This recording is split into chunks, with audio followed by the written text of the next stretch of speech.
You were not created to live a small life. You were not created to stay where it's comfortable. You were created for purpose. You were created for impact. You were created for something greater than your fears. Today's episode is called Walk on Water, because sometimes the biggest thing standing between us and the life God has for us isn't lack of opportunity. It's fear. Fear of failing, fear of looking foolish, fear of stepping into the unknown. But what if the very thing you're afraid of is the doorway to the life you've been praying for? Let's talk about it. The comfort zone trap. Most people don't realize it, but comfort can become a cage. Not because comfort is bad, but because comfort often keeps us from growing. Think about it. How many dreams stayed dreams because someone never took the first step? How many businesses never start? How many books never get written? How many ministries never launch? How many conversations never happen? Not because people weren't capable, but because they stayed where it felt safe. The comfort zone is predictable. It's familiar. It's comfortable. It's controllable. But God rarely calls people to stay where everything is predictable. Throughout Scripture, God constantly invited ordinary people to extraordinary places.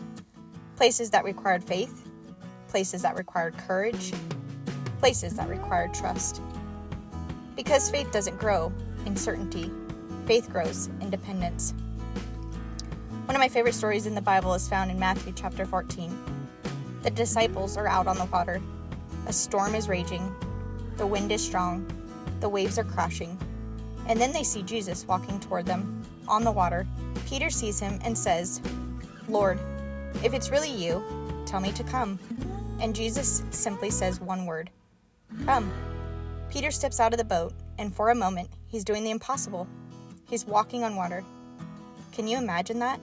The wind is blowing, the storm is still raging, nothing around him has changed. But he experiences something supernatural because he trusted Jesus enough to step out. And here's the part many people miss. Peter was the only disciple who got wet. He was also the only disciple who walked on water. The others stayed safe. Peter experienced a miracle. I was thinking recently about sailboats. A sailboat has no power on its own. It doesn't create the wind. It can't control the wind. It can't force the wind. But what it can do is position itself to catch the wind. Think about that. The sailor raises the sail, adjusts the angle, points the boat in the right direction, but then the wind does what the sailor never could. It moves the boat forward. I think our faith journey often looks the same. So many of us spend our lives trying to manufacture outcomes, trying to control every detail, trying to eliminate every risk, trying to guarantee success before we move. But that's not faith. Faith is raising the sail. Faith is positioning yourself. Faith is taking the step and trusting that God will provide the wind, the opportunity, the provision, the connection, the breakthrough, the courage, the next step. Not always the entire map, just enough wind for the next part of the journey. Maybe you're listening right now and you feel a stirring in your heart, something you've been thinking about for months, maybe years.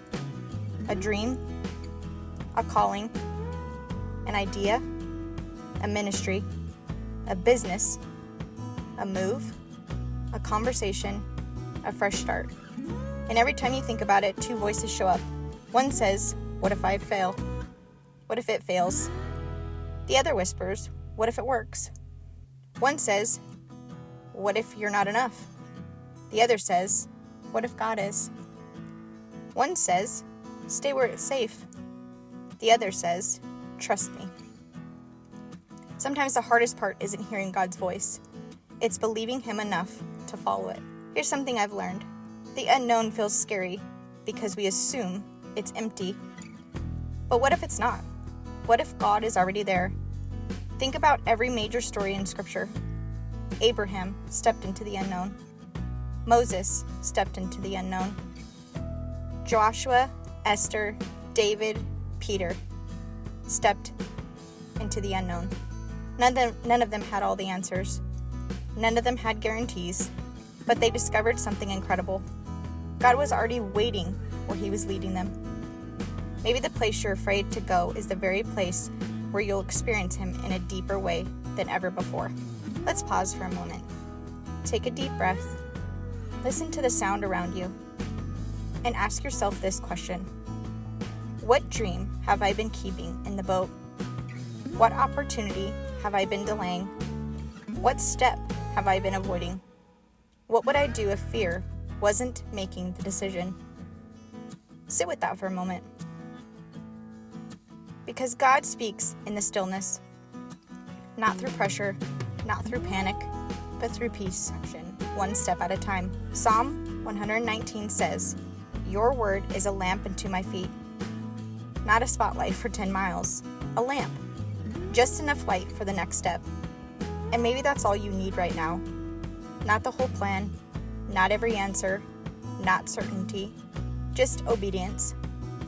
One step, one conversation, one application, one video, one prayer, one act of courage, one sail raised to the wind. As we close today, I want to challenge you. This week, take one step towards the thing God has placed on your heart. Not 10 steps, but one. One step beyond comfort, one step beyond fear, one step beyond what feels safe. Raise the sail, trust the wind, walk toward the water. And remember, God isn't asking you to carry the entire journey. He's asking you to trust Him with the next step.